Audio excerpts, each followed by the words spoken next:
That was Fergal Keane on the Daily Bacon. Right now, let's hear from actress Holliday Grainger. Well, my next guest was just 6 years old when she landed her first acting role, but now Holliday Grainger is appearing in big-budget TV shows as well as blockbuster movies, including a new adaptation of Great Expectations. Pip, will you never take warning? How can you do it, Estella? What? Give your affections to that man. All sorts of ugly creatures hover about a lighted candle. Can the candle help it? No, but you can. Perhaps. If I cared. But you must care. Like, to encourage a man as despised, as unworthy and boorish as Bentley Drummle. And this is a man who has nothing to recommend him except money. Don't let it affect you so. I can't help it. And to give that man the looks and smiles you never give to me. Do you want me to deceive you? Do you deceive him? Yes. Yes. Him and many, many other men. All men. All men but you. Well, Holliday plays Estella in the film, which also stars Helena Bonham Carter, Ray Fiennes and Jeremy Irvine. She told me what it was like playing such a classic character. She's got that level of Victorian restraint that is so interesting to play.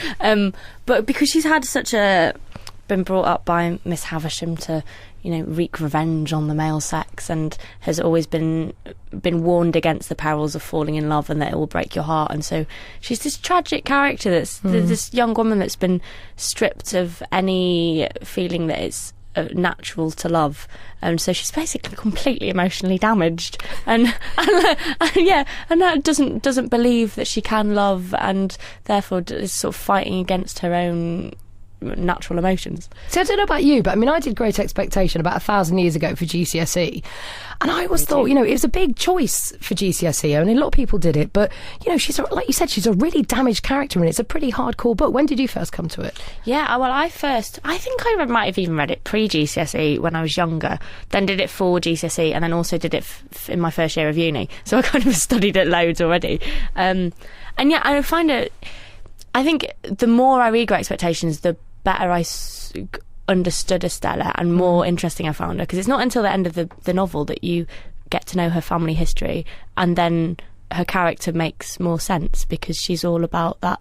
It's like she's indoctrinated by Miss Havisham, and then she does that to herself as well. It's like she's resigned to the indoctrination of this is who you are, you need to self-protect yourself and you can't fall in love, and I think particularly in our film version, it's such a nice journey to see her at the end. The last scene, you kind of go, oh, maybe she's broken out of that. Maybe she's, learned that she can possibly love. There's a little bit of hope. Because this is a movie. It's not another TV adaptation, but there have been some classic TV adaptations. Did you feel a bit nervous about bringing such a classic that has been on the big screen before back to the big screen? No, there was the BBC one at Christmas, which is a completely different take on it than what we've done. That sort, they kind of really embraced that quite dark, realism, that like Victorian realism, and it was quite sort of ethereal. Whereas ours is, it feels a bit more colourful and has more of that like theatricality that you sort of associate with Dickens. And there's not really been actually a classic adaptation movie version since the David Lean one, which was back in the 40s. Yeah. So, just because that's so famous that you feel like it's recent, but actually that was ages ago. That's long That gone. was ages ago. Forget that one. Well time for a new one. Now, playing, of course, Miss Havisham, you mentioned the relationship between Estella and Miss Havisham is obviously core to the novel and the film as well, but playing Miss Havisham in this version, yes, amazing. Helena Bonham Carter. Helena, I feel like she's supposed to be being Miss Havisham, It's like, maybe that's why we're only doing it now, so we wait till Helena got old enough to play Miss Havisham, and then it's like, and now we can do one, because she's perfect, You've worked with her before as well, haven't you? Yeah, I worked with her I did a film for TV with her when I was 16. So it was nice because, it takes away that kind of that nervousness of meeting someone that is actually kind of one of my icons, and she's so lovely and so brilliant and very professional, but really easy to get on with at the same time. So is she, she's got this reputation of being one of the great English eccentrics, of course. Is she easygoing? Did you gel with her, get on well with her? Yes, because she's lovely. She's just incredibly down to earth and genuine and honest, and kind of girl next door in a fancy weird frock. She's got some great frocks, definitely. She does. So also in the cast, of course, Ray Fiennes is in there, Jeremy Irvine is in there. I mean, you've got some really big names. We have an Did amazing you feel cast. intimidated walking out on set with these incredible actors around you? I did feel intimidated at the read-through, because I think the only person that couldn't make the read-through was David Walliams, because he was swimming somewhere, doing one of those things. Round the world. Yeah, around the world. I don't think it was the Channel one, it was the swimming The somewhere Thames. else. It was around the Thames, It was, yeah. it was somewhere cold. Somewhere, he was covered in goose fat when we were at the read-through.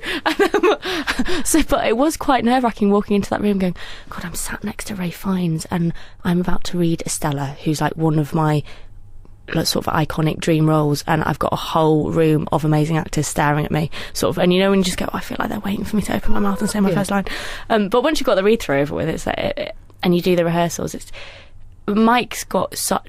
the director's got such a great enthusiasm and passion for the story that it feels like fun. Once you get on set, you can let the pressure be taken away and just go, I love this character, I love this novel, and I'm actually getting to do it and just play for a whole week on this. So the job's a game when it comes to Mike Newell's directing. Yeah. But I think it's when everyone's into something, it's as long as you've done your work and you kind of, I mean, yeah, you're going to, if you're playing someone like Estella, yeah, people are going to hate my performance, but some people are hopefully going to like it. So it's like everyone's got their own version. So it's just like, well, this is what I'm going to do. So like it or lump it.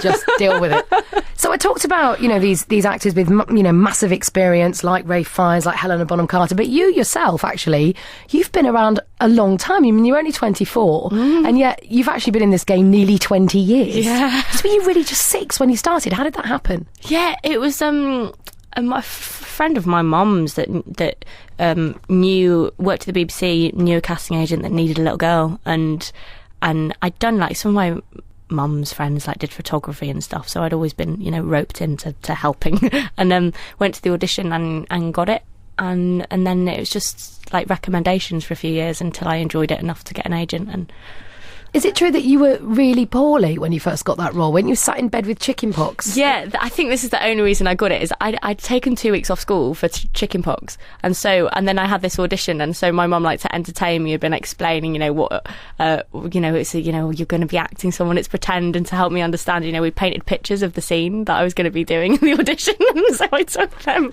and you can't say no to a little girl who's just painted a scene, can you? That's a great angle to use, actually. That's fantastic. I mean, you have done, amazing TV appearances. I mentioned some of the big shows on the screens, but also you were in it was shown on Sky Atlantic over here, The Borgias. The Borgias, yeah. What a role to take on. You were Lucretia Borgia. Wowza. I know. Yeah, we're doing season 3 at the moment, just about to finish season 3 of that. And yeah, last year I was doing that alongside Great Expectations. It was amazing. That's sort of dream period for a young actor, to be your Lucrezia Borgia and Estella, and you get to sort of intermittently play one day one, another day the next one. Yeah, it was great. And you were Manchester lass, born and bred in Manchester, but you've been living out in Budapest. This is for the filming of The Borgias, is it? Yeah, Borgias is filmed in Budapest, so that's I'm just about to finish my 3rd lot of 6 months over there, which is such a beautiful city, and it's completely different in the summer and in the winter. It's 2 separate lots of clubs opens, and separate, it's different atmosphere, and so you never get bored. There's always so much going on, and it's beautiful. Architecture's amazing. So is it quite a family atmosphere when you're out there? Because obviously you're away from home, you've not got your friends and family there, but it must be quite an intense relationship with the other people that are in the programme with you. Yeah, and because there's loads that film in Budapest, but the central crew that work a lot are quite often the same. And I'd done 2 jobs in Budapest before. I did Robin Hood and Bellamy out there. So it's even the crew, I've worked with 3 times, and so it's great. And we all get on. It's a massive cast. We're getting up to cast number 300. Wow. yeah. And so it's good. You have your sort of core group of cast and crew that become your family, and then you have new people coming in all the time to freshen up the nights out. Now, you mentioned Bellamy that you filmed in Budapest, and that was with Robert Pattinson, of course. Yeah. Who was, I remember him as Cedric Diggory in Harry Potter, but of course the Twilight franchise, which has taken over the world, is where he's really become famous.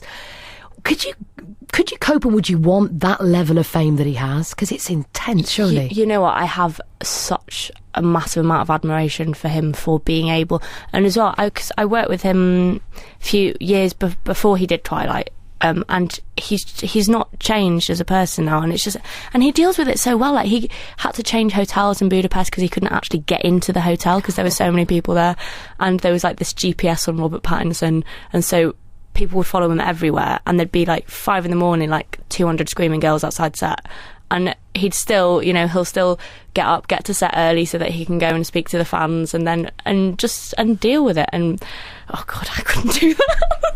I'd be like, oh no, I'm not getting out of bed to go and to read. Well, you might not have any choice, because recently you were named as one of the 55 faces, very important number, in the Nylon magazine. It was their big Hollywood issue, and you were mooted as one of the young Hollywood stars of the future. Does that place a bit of weight on your shoulders? I guess. Oh, you just don't read it. Just don't read it. No, I think so. It is scary. The more successful you sort of are, and the better jobs you get, rather than the pressure being less and thinking, oh yeah, I'm doing well. It's like it increases the pressure, because you just think, oh no, more people are going to be expecting me to be good and expecting me to do well. But then I think you just got to be like thankful for now that it's going well and really enjoy it, and whatever happens around the corner, great. There's actress Holliday Grainger. You've been listening to The Daily Bacon. I'm Sam Walker. Richard is back with you tomorrow. On digital and online. This is BBC Radio 5 Live. bbc.co.uk/5live.